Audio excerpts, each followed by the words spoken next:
Esta es una cuestión fundamental.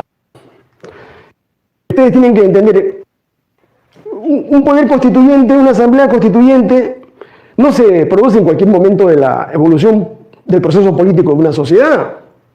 Son determinadas circunstancias, condiciones, situaciones políticas, económicas y sociales que se presentan en una sociedad las que generan el momento constituyente. Protestas sociales, no paros, marchas, huelgas, marcha de las ollas, todo lo que ustedes ven. Es lo que los marxistas llaman si existe o no existe situación revolucionaria. ¿Cuándo existe situación revolucionaria? Cuando los de arriba no pueden y los de abajo sí desarrollan las condiciones para poder tomar el gobierno. Ahora, ¿eso cómo se resuelve, no? Se resuelve mediante una revolución o se resuelve mediante un proceso de reforma, ¿no es cierto? A través de lo que el sistema jurídico político de una sociedad lo considera pertinente, ¿no es cierto? Por ejemplo, para que haya momento constituyente tiene que haber un cuestionamiento, ¿no?, de la legitimidad y de toda la, no solamente el gobierno, ¿no?, se le cuestiona a Castillo, no, además toda la estructura económica y política del Perú. Por ejemplo, el modelo neoliberal está cuestionado, está recusado. El problema de los precios, de la reunión de los precios, porque esta constitución del año 93 es una constitución ultraliberal que impide pues que los productos puedan ser regulados, puedan ser controlados indirectamente por el gobierno, porque esto está en la ley de la selva, ¿no? Los empresarios ponen los precios que les da la gana con el pretexto de que hay incremento de costos como consecuencia de factores internacionales. Pregunta, ¿había momento constituyente en el año 75, 76? Sí había momento constituyente. Había paros, había una lucha así política frontal entre los partidos de derecha e izquierda contra las Fuerzas Armadas. Y la consigna era regresar a la democracia. Que los militares vuelvan a sus cuarteles. Que los civiles vuelvan a gobernar a través de elecciones libres. Esa era la consigna. Y los estudiantes, los trabajadores, los sindicatos, los pobladores, las amas de casa, todos se movilizaron. ¿Hubo momento constituyente en Chile en el año 2019? Sí hubo momento constituyente. Hubo violencia de los desempleados, ¿no? Y la consigna era, ¿no es cierto?, abajo el modelo neoliberal, ¿no?, la renuncia del presidente Piñera. Y los chilenos no podían estar en esa situación 2, 3, 4 años, ¿no? Ahí actuaron racionalmente, ¿no? Toda la derecha chilena, con Piñera a la cabeza, señalaron, ¿no?, se dieron cuenta que no podían meter al ejército, a la policía, digamos, a la represión, porque iban a haber centenares de muertos ahí entre los chilenos, ¿no? Entonces decidieron un pacto político, un acuerdo político, ¿no? ¿Cuál era el acuerdo político? A pesar de que la Constitución chilena pinochetista no lo preveía, acordaron ir a una asamblea constituyente.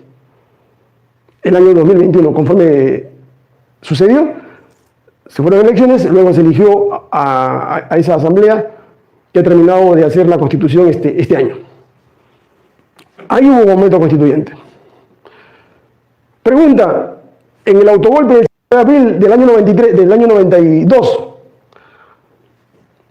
hubo un momento constituyente, o sea, cuando Fujimori cierra el Congreso, cierra el Tribunal del Poder Judicial, no había un momento constituyente, o sea, no había motivo para patear el tablero. ¿Por qué? Porque ustedes lo vean, ¿no? Fujimori gobernaba, no tenía una posición así violenta en el Congreso. Y la prueba de ello es que él gobernaba a través de decretos legislativos. ¿Por qué? Porque el Congreso le había concedido facultades legislativas. Y Fujimori ya había introducido, ¿no es cierto?, a todos los agentes de la banca internacional, del Banco Mundial, del Fondo Monetario, para que controlen la economía del Perú. Y tenían el apoyo de los Estados Unidos, de Japón, la OEA, la ONU y todo. Y el senderismo, ¿no es cierto?, no estaba en alza, estaba en caída. Aymael Guzmán y sus huestes habían sido derrotadas parcialmente en la sierra. Y por eso que se vienen de la sierra, se vienen a la ciudad de Lima a desarrollar todo lo que ustedes conocen, ¿no? Los coches bombas y todo el problema que hubo, digamos, en Lima el año 90, 91, ¿no es cierto? O sea, Sendero estaba en una situación de agonía. Eso de que había un equilibrio de fuerzas que pregonaban los sandinistas era falso. La mayoría de sus cuadros estaba en la cárcel, en el Frontón, estaba en Canto Grande, en Lurigancho. ¿Qué cosa quedaba? Quedaba una pequeña militancia, digamos, que estaba escondida, ¿no es cierto?, en Surco, en zonas de clases pudientes, con Aymara a la calle. Entonces, no había momento constituyente. Entonces, el autogolpe del 5 de abril es, ¿no es cierto?, de una conspiración política y económica. ¿De quiénes? De poder económico, ¿no?, de las élites, de las Fuerzas Armadas, de todos los sectores corruptos, de los banqueros, de la CONFIET. O sea, ellos se ponen de acuerdo ¿para qué? Para dar un golpe de Estado y adueñarse del Perú. Saquear el Perú, ¿no? Para apropiarse de las empresas públicas, para rematarlas, hacerse nuevos ricos. Entonces, por eso esa Constitución del año 93 no tiene ninguna justificación, porque no fue producto de movilizaciones, no hubieron huelgas, no hubieron paros.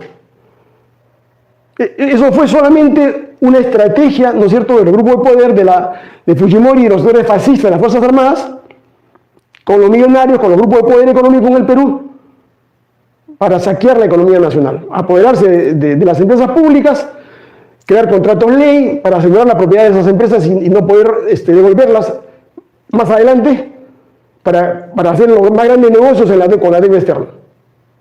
No existió momento constituyente, por lo tanto no hubo poder constituyente el año 92-93. Lo que existió fue una situación de facto de poder de Fujimori y Montesinos y los sectores del grupos económicos de poder con las Fuerzas Armadas. Entonces, no tiene legitimidad esa Constitución del año 93. No es producto de ningún consenso, ningún sector de la nacionalidad lo pidió. Fue producto de una conspiración política, ¿no es cierto?, de un sector minoritario del poder.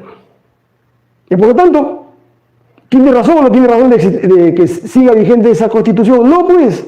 ¿Por qué? Porque es una Constitución delincuencial que se estructuró sobre la base de ¿qué? Fundamentalmente del golpe de Estado, ¿no es cierto?